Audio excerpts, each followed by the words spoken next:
You can now save up to 75% on your SharePoint storage costs. I can't open the video better than this. Hi everyone, this is Ihab and welcome to the channel. I hope you are finding my content useful, informative.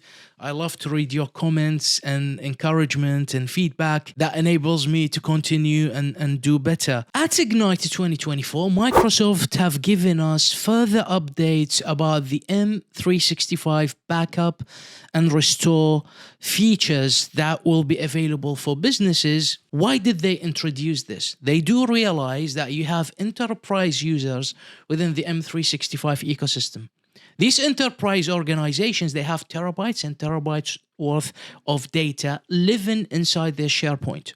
It becomes expensive, too difficult to manage, and the backup and restore can take a long time for them to bring that data up, especially if they have a model where the data backup is offline. With that kind of volume, it may take weeks even to come back to a point where we are fully functional.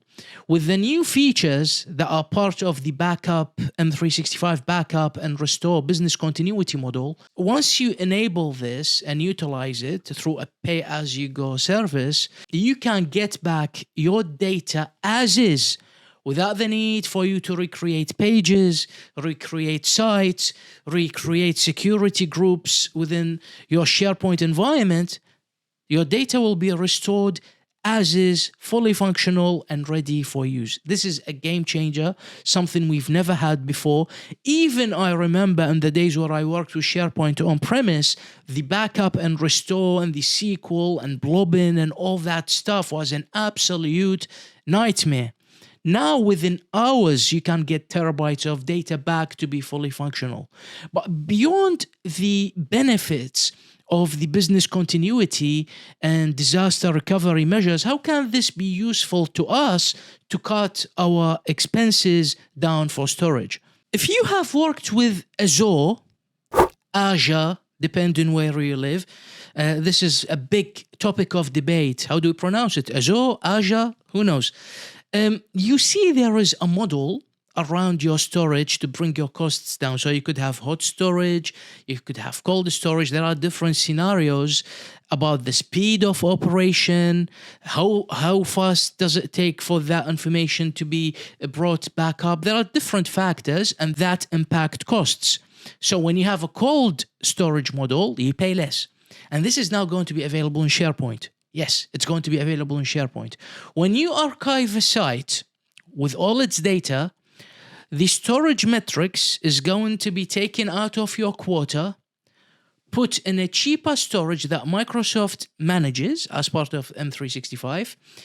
You will end up paying 75% gig per se on what you typically have if you left your data live within Microsoft and within the live M365. And I've seen this with my clients.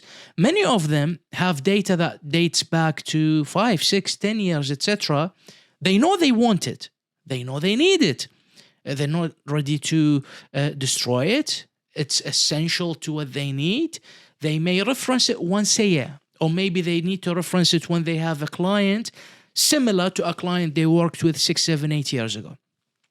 So now, instead of you worrying about moving that into Azure or some cheaper model and you lose your site configurations and bringing that data back to SharePoint is a nightmare, now you simply say, okay, we want this data, but we don't want it live. Let's archive this data. Automatically, you are paying 75% less. By the end of the year, we want this data back. We want to do a few checks. We want to get access to a few things, and we can archive it again, no problem. Restore. All this stuff is done through a GUI.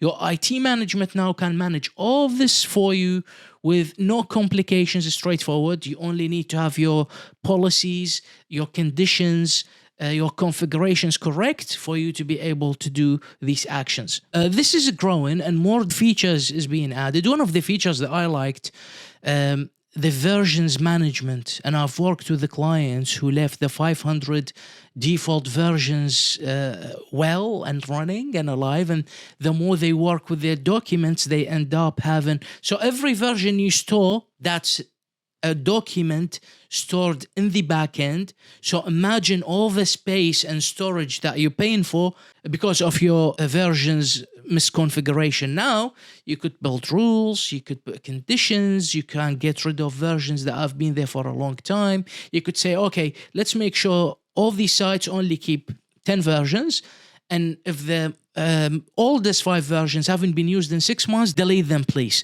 So all these controls, all these features will be available for you to manage costs, manage your business continuity, and make it easier for IT to manage your disaster recovery. I hope you found this video useful. Thank you for watching. See you next time. Take care for now.